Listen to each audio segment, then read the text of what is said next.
రక్ష సాధన మరియు ధర్మ సంస్థాపన కోసం దేశమంతటా సంచరిస్తూ ధర్మోపదేశములు బోధిస్తూ భావితరాలకు ధర్మ సందేశం అందిస్తున్న శ్రీపీఠం వ్యవస్థాపకులు పూజ్య శ్రీ పరిపూర్ణానంద స్వామీజీ వారి దివ్య ప్రవచనములతో మీ ముందుకు వస్తోంది ధర్మనిధి కార్యక్రమం.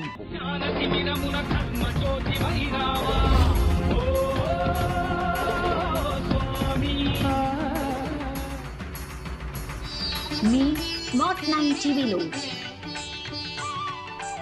రైట్ మైక్ లోపల కిందించారు ఆడియోలో ప్లీజ్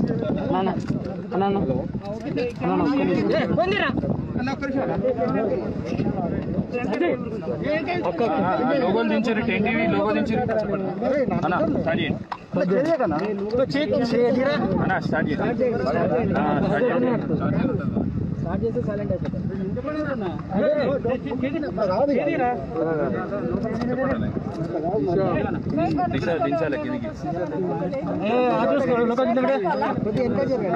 అందరు లోగోలు దించారు. తెలుగు జాతి ఆత్మ గౌరవానికి ప్రతీకలు శ్రీ పివి నరసింహారావు, శ్రీ ఎన్టీ రామారావు. తెలుగు జాతి యొక్క ఔన్నత్యాన్ని ప్రపంచానికి చాటుకున్నటువంటి గొప్ప వ్యక్తులు వీరిద్దరు. తెలుగు వాళ్ళ గొప్పతనం ఏంది, ఆలోచన విధానం ఏంది, ఆ ప్రత్యేకతను కీర్తిని చాటి చెప్పినటువంటి వ్యక్తులు పివి నరసింహారావు, ఎన్టీ రామారావు. ప్రపంచవ్యాప్తంగా అందరి మన్ననలు పొందిన వ్యక్తులు వీరిద్దరు. ఏ రాజకీయ పార్టీ అయినా రాజకీయాలతో ముడిపెట్టకుండా వాళ్ళు చేపట్టినటువంటి కార్యక్రమాలను, వారి యొక్క ఆలోచన విధానాన్ని ప్రతి తెలుగు జాతికి సంబంధించిన ప్రతి వ్యక్తి ఒక ఆదర్శంగా తీసుకొని, ఒక స్ఫూర్తిగా తీసుకొని నిత్య జీవితంలో వాటిని పాటించడానికి ప్రయత్నం చేస్తూ ఉన్నారు. ఈ పరిస్థితుల్లో పివి గారి ఘాటు కూల్చేస్తామని, ఎన్టీఆర్ గారి ఘాటు కూల్చేస్తామని చెప్పి ఎంఐఎం పార్టీ నేతలు వ్యాఖ్యానించడం నిజంగా సిగ్గుచేటు. ఎంఐఎం పార్టీ వ్యవహారాలు ముందు తెలుసు మనకు. ఎన్టీ రామారావు గారు కాషాయ వస్త్రాలు వేసుకొని రాష్ట్రాన్ని పాలించే ప్రయత్నం చేసిన వాటి దాన్ని వ్యతిరేకిస్తుంటున్నారు. పివి నరసింహారావు గారు అయోధ్య విషయంలో ఒక స్ఫూర్తిదాయకమైన పాత్ర పోషించింది కాబట్టి వారి గార్డు కూల్చని చెప్పి ఎంఐఎం పార్టీ చెప్పింది. రాష్ట్ర ముఖ్యమంత్రి ఏం చేయాలి? మేము జయంతి ఉత్సవాలు జరుపుతున్నాం రాష్ట్ర ముఖ్యమంత్రి. వాళ్ళ పివి గారి జయంతి ఉత్సవాలు ఎంత బ్రహ్మాండంగా జరుపుతున్నారో తెలంగాణ ప్రజలు, తెలుగు జాతి ప్రజలు ఒక్కసారి ఆలోచించుకోవాలి. జయంతి ఉత్సవాలు జరపడం ముఖ్యం కాదు. ఒక దుర్మార్గ పార్టీ, ఒక దేశద్రోహ పార్టీ, మీరు చెట్ట పట్టాలు వేసుకొని తిరిగే పార్టీ, అర్ధరాత్రి అపాయింట్మెంట్ ఆ నాయకులకు అపాయింట్మెంట్ చేసేటువంటి పరిస్థితి. అటువంటి దుర్మార్గులు, మూర్ఖులు, దుష్టులు, దేశద్రోహులు, సంఘ విద్రోహ శక్తులు ఇలా పివి గారికి ఘాటు కూల్చేస్తాం, ఎన్టీఆర్ గారికి ఘాటు కూల్చేస్తామంటే ఎందుకు స్పందించారు రాష్ట్ర ముఖ్యమంత్రి? ఎందుకు కేసులు పెట్టమని చెప్పి డిమాండ్ చేస్తున్నాడు? ఇలా చిత్తశుద్ధి, ఇలా పివి గారి మీద ఉన్నట్టు చిత్తశుద్ధి ఏందో, ఎన్టీఆర్ గారి మీద చిత్తశుద్ధి ఏందో టీఆర్ఎస్ పార్టీ కానీ ముఖ్యమంత్రి కానీ తెలుగు జాతి ప్రజలు గుర్తిస్తూ ఉన్నారు. కేవలం రాజకీయ లబ్ధి కోసమే ఆయనకి ఎప్పుడు అవసరం ఉన్నప్పుడు వ్యక్తులను పొగుడతాడు, అవసరం లేనప్పుడు ఆ వ్యక్తులను అవమానపరిచిన నీచ సంస్కృతి రాష్ట్ర ముఖ్యమంత్రి. వాళ్ళు మీరే జయంతి ఉత్సవాలు జరుపుతా ఉన్నారు. ఆ గార్డును కూల్చేస్తా అంటే ఎందుకు స్పందించాలి రాష్ట్ర ముఖ్యమంత్రి? స్పందించకపోవడానికి కారణం ఏంటి? అంటే పివి నరసింహారావు ఘాటు, ఎన్టీఆర్ గారి ఘాటు కూల్చేసే వ్యక్తుల మీద మీరు ఖండిస్తే కూడా ఒక వర్గం ఓట్లు పోతాయా? దీన్ని కూడా ఓటు బ్యాంక్ రాజకీయాలకు ముడి పెడతారా? ఇలా మేము స్పందించడం భారతీయ జనతా పార్టీ స్పందించింది. పివి నరసింహారావు భారతీయ జనతా పార్టీ నాయకుడు కాదు, ఎన్టీ రామారావు గారు భారతీయ జనతా పార్టీ నాయకుడు కాదు వారు. కానీ దేశం కోసం, సమాజం కోసం పనిచేసిన వ్యక్తులుగా ఒక స్ఫూర్తిదాయకమైన జీవితాన్ని గడిపిన వ్యక్తులుగా, రాబోయే తలకు ఒక స్ఫూర్తిని అందించే వ్యక్తులుగా గౌరవించే సంస్కారం. ప్రపంచ దేశాల చరిత్రలో మహిళలకు ఒక విశిష్టమైన స్థానం ఉంది. అదేవిధంగా మన భారతదేశ పురాణాల్లో భూ, విద్య, వేద, ధన, ధాన్యాలలో ప్రతి అంశానికి మాతృమూర్తితో పోలుస్తూ ఒక ప్రత్యేక స్థానాన్ని కల్పించారు మన పూర్వీకులు. నాటి నుండి నేటి వరకు ప్రతి రంగంలో తనకంటూ ఒక ప్రత్యేక గుర్తింపు ఏర్పరచుకున్న మహిళల కోసం మీ స్మార్ట్ 9 అందిస్తున్న ప్రత్యేక కార్యక్రమం ఆదర్శ నారి. పార్టీ భారతీయ జనతా పార్టీ వాళ్ళు ఖండించరు, మేము ఖండిస్తే తప్పు. వాళ్ళు నివాళులు అర్పించరు, మేము నివాళులు అర్పిస్తే తప్పు. వాళ్ళేమో రాజకీయంగా ఓటు బ్యాంక్ కోసం వాళ్ళు ప్రయత్నం చేస్తారు. మేము దాన్ని మూర్ఖుడి యొక్క వాళ్ళ విషయాన్ని ఖండిస్తే, దాన్ని ధీటుగా స్పందిస్తే మమ్మల్ని మాత్రం రాజకీయం చేస్తామని చెప్పి విమర్శ చేస్తున్నారు. మీరు ఎన్ని రాజకీయ విమర్శ చేసినా ఏం చేసినా కూడా భారతీయ జనతా పార్టీ అనుకున్నది చేస్తుంది, చెప్పింది చేస్తుంది, చేయాల్సింది చేస్తుంది. అందుకే డిమాండ్కే చేసినారు. పివి నరసింహారావు గారికి, ఎన్టీఆర్ గారికి భారతీయ జనతా పార్టీ రక్షణగా ఉంటుంది. ఒక్కసారి తాకి చూడమని చెప్పండి. ఇలా తెలుగు జాతి భారతీయ జనతా పార్టీ కార్యకర్తలు దమ్మేందో మేము పట్టుకుంటాం. మీకు సరిపోకుండా టీఆర్ఎస్ పార్టీలో కూడా ముఖ్యమంత్రులు ఎన్నికేసుకోవడానికి ఇబ్బంది లేదు. ఇవాళ పివి నరసింహారావు, ఎన్టీఆర్ రామారావు గారి యొక్క కోటి జరుపుకునే పార్టీ మీ పార్టీ. ఇంత పార్టీ మీరు తెలుగులు తెలుసుకుంటే, హిందువులు తెలుసుకుంటే నీ పార్టీ ఉప్పని ఉడితే పోతుంది. అది గుర్తుంచుకోవాల్సిన అవసరం. ఇవాళ జిహెచ్ఎంసీ ఎన్నికలు ఉన్నాయి కదా, ఒక పివి నరసింహారావు విమర్శిస్తే, ఎన్టీఆర్ గారిని విమర్శిస్తే మైనార్టీలందరూ ఓట్లు వేస్తారని చెప్పి ఆ భ్రమ నుంచి ఎంఐ పార్టీ బయటికి రావాలి. ఇది దేశద్రోహ పార్టీగా ముస్లిం సమాజమే గుర్తిస్తున్న విషయాన్ని ఒకసారి ఎంఐ పార్టీ తెలుసుకోవాలని చెప్పి హెచ్చరిస్తున్నాం. ఇప్పటికైనా రాష్ట్ర ముఖ్యమంత్రి స్పందించాలి. పివి నరసింహారావు గారి మీద మీకు ప్రేమ, అభిమానం ఉంటే మీరు చిత్తశుద్ధితోని జయంతి ఉత్సవాలు జరుపుతున్న వారైతే ఎన్టీ రామారావు గారి పార్టీ నుంచి, ఎన్టీ రామారావు స్కూల్ నుంచి ఇవాళ ముఖ్యమంత్రి అయిన విషయాన్ని ఒక్కసారి రాష్ట్ర ముఖ్యమంత్రి గుర్తుంచుకోవాలి. నీ కొడుకుగా ఎన్టీ రామారావు తారక రామారావు పెట్టావు. ఆ తారక రాముడు డ్రామారావు అయిపోయింది. వాళ్ళ ఎంత స్థాయి స్పందించాలో స్పందించారు, ఏదో స్పందించాలో వాటి స్పందిస్తారు. మళ్ళీ ఎన్టీఆర్ విషయంలో కూడా కన్నా స్పందించకపోతే ఇంత విశ్వాసఘాతకుడి రాష్ట్ర ముఖ్యమంత్రి.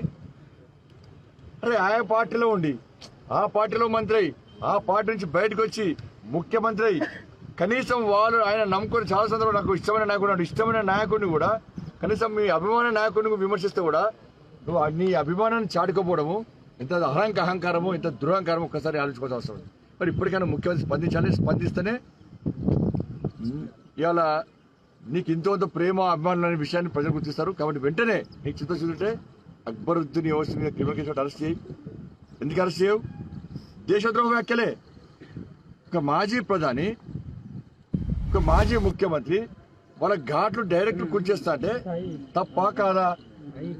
కాబట్టి వెంటనే క్రిమినల్ కేసు పెట్టి అరెస్ట్ అని చెప్పి భారతీయ జనతా పార్టీ డిమాండ్ చేస్తా ఉన్నారు. సార్, నిన్న ముఖ్యమంత్రి శాంతి భద్రతల పైన సమీక్ష చేశారు. కొంతమంది సంఘ విద్రోహ శక్తులు శాంతి భద్రతలను రెచ్చగొట్టాలని, డిస్టర్బ్ చేయాలని చూస్తున్నారని పోలీసులతోటి ఆయన వ్యాఖ్యానించడం జరిగింది. మేము అనుకుంటున్నాం రోహింగ్యాలను గుర్తుపట్టిన కావచ్చు ముఖ్యమంత్రి. మేము అనుకుంటున్నాం పాకిస్తాన్, బంగ్లాదేశ్, ఆఫ్ఘనిస్తాన్ వాళ్ళని గుర్తించిన కావచ్చు. అందుకే శాంతి భద్రత సమస్య వస్తుందని చెప్పి అనుకుంటున్నాం ముఖ్యమంత్రి. లేకుంటే ముఖ్యమంత్రి గారు ఏమన్నారు? పక్కా సమాచారం ఉంది అన్నారు. సమాచారం ఉంటే అరెస్ట్ చేసేది వాళ్ళను. వాళ్ళు ఎవరో గుర్తించేది ముఖ్యమంత్రి పక్కా సమాచారం ఉంది కదా, మరి గుర్తించి అరెస్ట్ చేసి కదా, క్రిమినల్ కేసు పెట్టచ్చు కదా, రిమాండ్. స్మార్ట్ 9 భక్తి దీపం కార్యక్రమానికి స్వాగతం.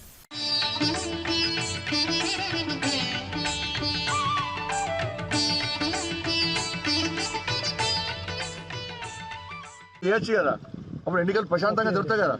ప్రశాంతమైన వాతావరణంలో, శాంతియుత వాతావరణంలో జిహెచ్ఎంసీ ఎన్నికలు జరగాలని చెప్పి భారతీయ జనతా పార్టీ కోరుకుంటున్నది. దానికి పూర్తి స్థాయిలో సహకరించడానికి భారతీయ జనతా పార్టీ సిద్ధంగా ఉంది.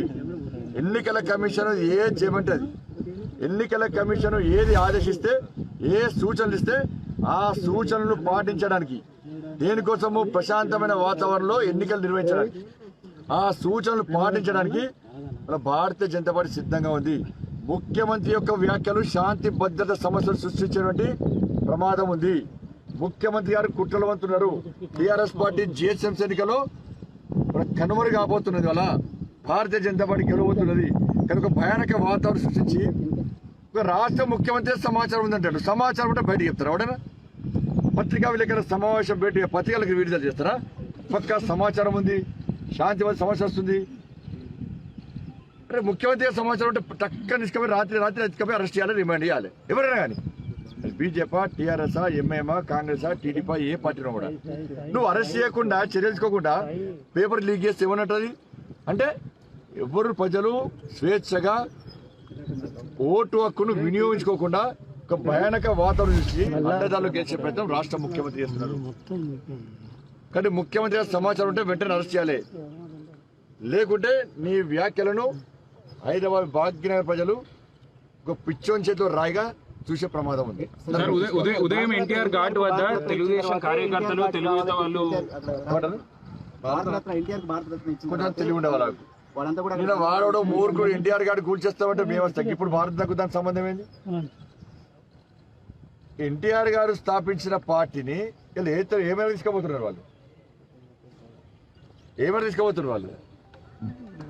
ఇవాళ మేము పార్టీలకు అతీతంగా వారికి నివాళులు అర్పించడానికి మేము వస్తే వాడు కూల్చేస్తా అంటే పోమని వాడిని దారుస్థలం పోయి ఎందుకు కొడతా అన్నారా భయ్, నీ సంగతి చూస్తారా భయ్, కూరగొట్టమని వాడిని పోయి వాని సంబంధం పోయి కూరగొట్టమని దాని దమ్ముందా టీడీపీలకు?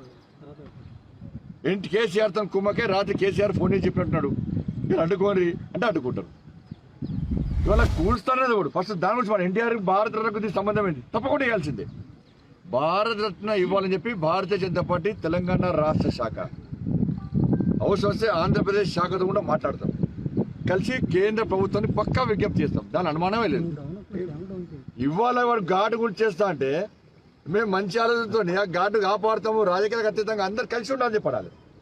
ఎవరు టీడీపీ కలిసి రావాలి, కాంగ్రెస్ పార్టీ కలిసి రావాలి, టీఆర్ఎస్ ఎట్లా రాదు, వాని కొమ్ము కాస్తున్నది, కలిసి వచ్చి ఇబ్బంది లేదు.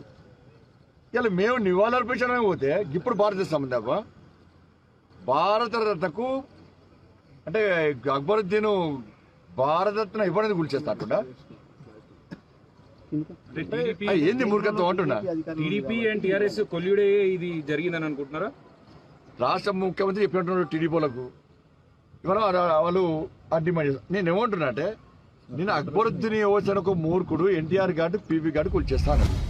మేము రాజకీయ ఖచ్చితంగా కాపాడుతున్నాం.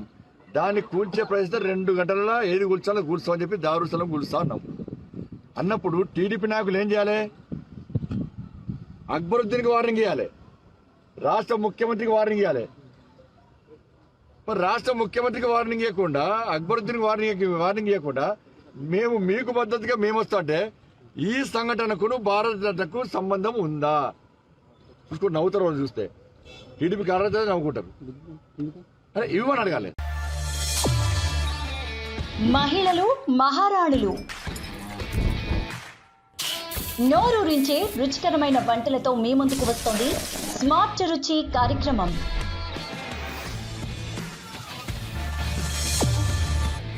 మీ స్మార్ట్ 9 టీవీలో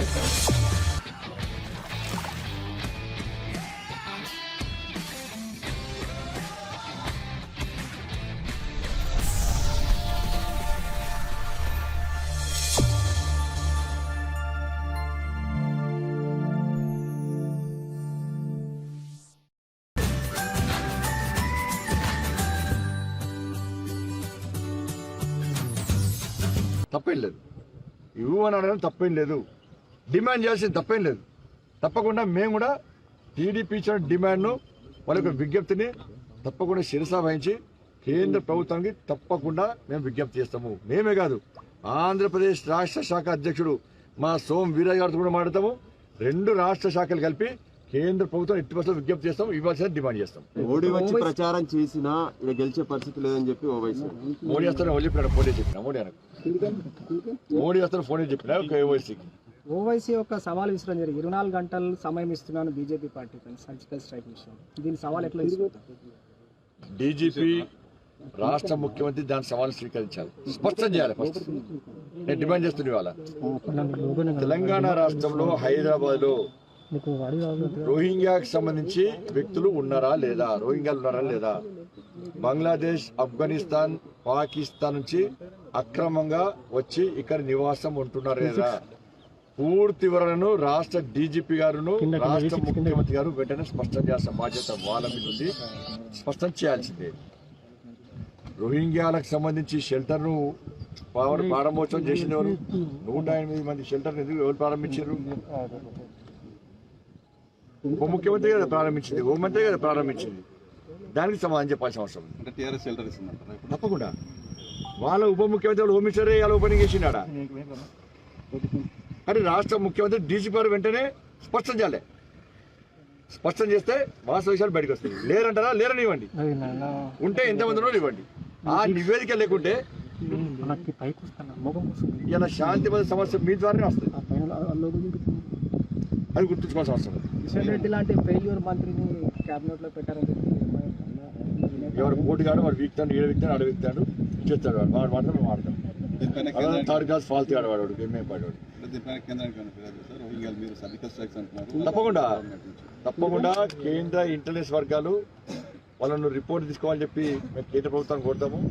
ఈ ముఖ్యమంత్రి ఈ డీజీపీ స్పందించకుంటే కేంద్ర ప్రభుత్వం పూర్తి స్థాయిలో నిఘా పెడుతుంది. తప్పకుండా సర్వే చేస్తాము, తప్పకుండా వివరాలు సేకరిస్తాము. ఆ వివరాలు సేకరించి కేంద్ర ప్రభుత్వం బయట పెడితే మన రాష్ట్ర డీజీపీ రాష్ట్ర ముఖ్యమంత్రికి అవమానకర పరిస్థితి వస్తున్న విషయాన్ని రాష్ట్ర ముఖ్యమంత్రి గుర్తించాలి, డీజీపీ గుర్తించుకోవాలి. ఎన్నికలు ఆపేందుకు ప్రయత్నం జరుగుతుంది. అందుకే రాష్ట్ర ముఖ్యమంత్రి ఎన్నికలు ఆపే ప్రయత్నం చేస్తున్నాడు. గెలిచే పరిస్థితి లేదు. అడ్డదాలు గెలుద్దాం అనుకుంటున్నాడు. ప్రజలు స్వేచ్ఛగా ఓటేద్దామని భావిస్తే ఇవాళ భయభ్రాంతులకు గురి చేసి ప్రజలు ఓటు హక్కును వినియోగించుకోలేకుండా ఇలా ముఖ్యమంత్రి భయభ్రాంతులకు గురి చేస్తున్నాడు. కాబట్టి ముఖ్యమంత్రి గారు పక్కా సమాచారం ఉన్నప్పుడు ఆ వ్యక్తులను వెంటనే అరెస్ట్ చేయాలి. అరెస్ట్ చేస్తే ఇంకోసారి ఇటువంటి సంఘటనలు పాల్పడరు. కాబట్టి ముఖ్యమంత్రి టీఆర్ఎస్ పార్టీ నాయకులు ఏమైనా విధ్వంసాలు చేసే ప్రయత్నం చేస్తున్నా దాన్ని కూడా డీజీపీ గారు ఇంటెలిజెన్స్ వర్గాలు కూడా పూర్తి స్థాయిలో అలర్ట్గా ఉండాలి. దుబ్బాక ఎన్నికల సందర్భంలో కూడా ఇదేనారు భారతీయ జనతా పార్టీ విధ్వంసాలు సృష్టించే ప్రయత్నం చేస్తున్నది. లాఠీ చార్జ్ లాఠీ చార్జ్ జరిగిందా, ఫైరింగ్ జరిగిందా? కనీసం రాళ్ళు కూడా వేసుకోలేదు. ఎక్కడ విధ్వంసాలు జరిగినాయి. బట్ ఏదో విధంగా భయానక వాతావరణం ప్రజల దృష్టి మళ్లించాలి. ప్రజాస్వామ్య ఎన్నికలు జరగదు, దృష్టి మళ్లించాలి. ఇది టీఆర్ఎస్ పార్టీ కుట్ర. దుబ్బాకలో గిట్టే కుట్ర చేస్తే దుబ్బాకలో దిమ్మ తిరిగే విధంగా సమాజం చెప్పారు. ఇలా భాగ్యనగరంలో అదే జరిగిపోతున్నది. చూసుకోవాల్సిన అవసరం.